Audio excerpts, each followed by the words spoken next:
Ottawa, the Trudeau government is scaling back its carbon tax plan over concerns about competitiveness, a move being hailed by Ontario's Environment Minister as a welcome climb down, and decried by environmentalists as putting short-term economic interests ahead of the health of the planet.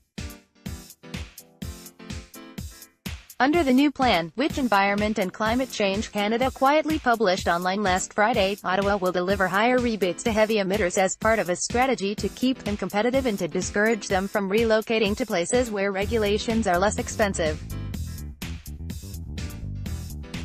Ottawa has raised the rebate on the carbon tax faced by companies that are large emitters of greenhouse gases. Queen's Park says the change proves Ontario is right to oppose the federal tax, but environmentalists say it is a step backwards. Charlie Riedel, The Associated Press. Starting Jan.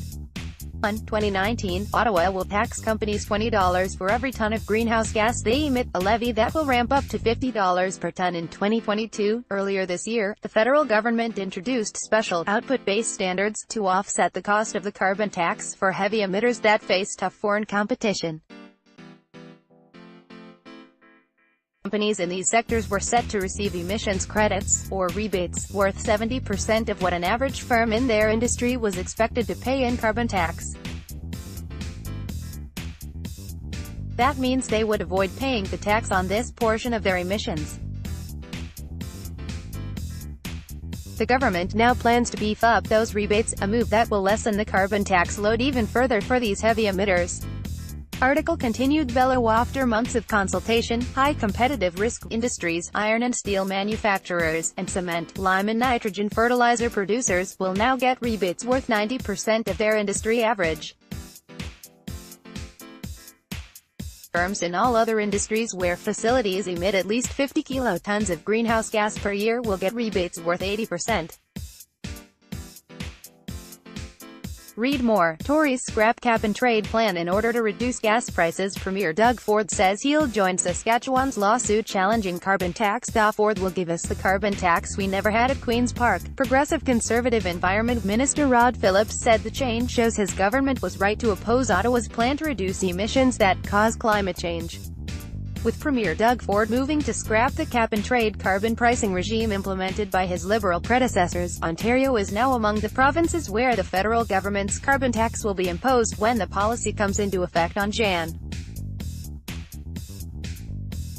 1. Setting up a direct showdown between Ottawa and the country's biggest province.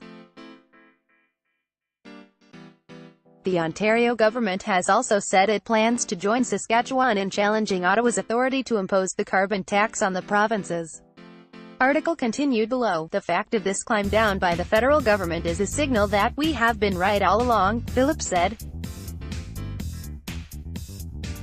If the federal government continues to pursue a carbon tax to punish Ontario families and make Ontario businesses uncompetitive, we will oppose it. We did not fight a campaign to eliminate cap-and-trade just to have a job-killing carbon tax imposed. Federal Environment Minister Catherine McKenna said in a statement Wednesday that the government was upfront that it would consult industry and environmental experts about its proposed carbon price plans.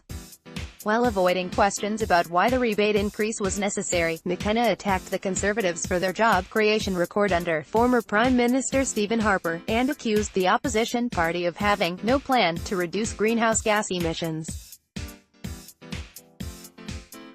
Our government has an ambitious plan to protect the environment for our kids and grow the economy, and it's working, McKenna said. Unlike the Conservatives, we believe that big polluters should pay. Catherine Abreu,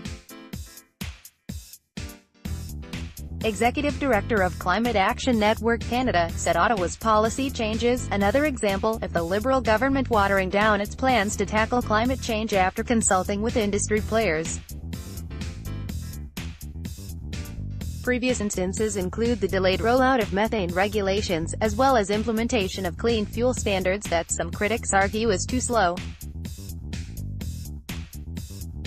The David Suzuki Foundation sounded a similar note in a statement Wednesday, arguing the change will undermine the incentive for businesses to reduce emissions under the carbon tax and will put global action on climate change at risk. All of this is in response to industry pushback, Abreu said.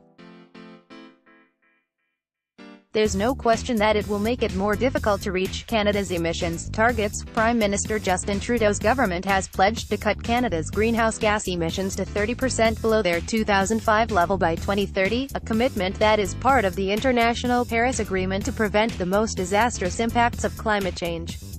As part of the effort to attain that goal, the Liberals are set to impose a carbon tax in provinces and territories without their own pricing system, or whose existing regimes fall short of the federal standard.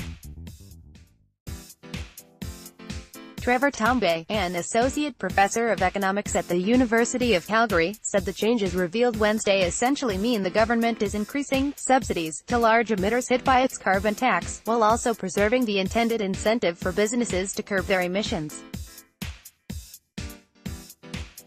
The credits each firm will receive are based on the cost of emissions for an average unit of production in their industry, such as a barrel of oil or a block of cement, he said. So, for example, if the carbon tax on an average block of cement in Canada is $20, firms in that industry will receive credits worth $18, 90% for each block they make, Tambay said. Firms that can make a block of cement while emitting less than their competitors will still get $18 worth of credits per block they produce, he said, and they can sell those extra credits to other businesses that pump out more greenhouse gases. Ultimately, that means some firms will pay more carbon tax than others, Tambay said. I like to think of the subsidy as a stopgap measure, he said, explaining how the rebates are considered necessary to help companies competing internationally with firms that don't have to pay carbon taxes in their own countries. The trick is, as other jurisdictions ramp up their environmental stringency, we would want to scale back the subsidy, and that may be difficult to do, Tambay said. With files from Robert Benzie. Alex Bilingal is an Ottawa-based reporter covering national politics. Follow him on Twitter, @abalinga.